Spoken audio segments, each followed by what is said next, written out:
আমি তারাবির নামাজ পড়ে যখন উঠেছি তখন 10টা বাজে, ফোন তখনই এসছে, এসে বলছে, আমি বলছি কি হয়েছে, বলছে রেশমা আমার 1 কোটি টাকা দাবি করে নিয়ে যাচ্ছে, তুমি এই নাম্বারে ফোন করে যোগাযোগ করতে বলছে, এই নাম্বারেই টাকা নিয়ে আসবো। আমি বলছি কিভাবে নিয়ে আসবো, বলছে যে কোনোভাবে টাকা জোগাড় করে এই নাম্বারে আমাকে যোগাযোগ করে দিবা, আর পাশের থেকে তখন বলছে টাকা না পেলে মেরে ফেলবো, লাশ আসবে তোর।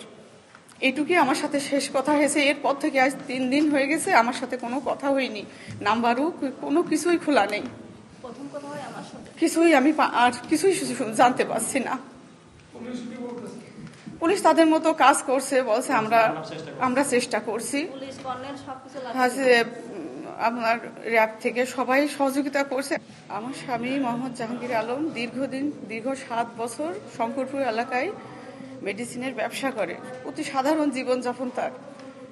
কে শত্রু আমি জানি না, তবে প্রত্যেক দিন একই টাইমে সে বাড়ি পৌঁছায় রাত 10টায়, দোকান বন্ধ করে 9:30টার পরপরই। সেদিনও সোমবার দোকান বন্ধ করছে 9টা, তারাবির নামাজের পরে 9:40-এর দিকে, আর 9:45-এর দিকে আসতে যেয়ে সে অপহরণ হয়।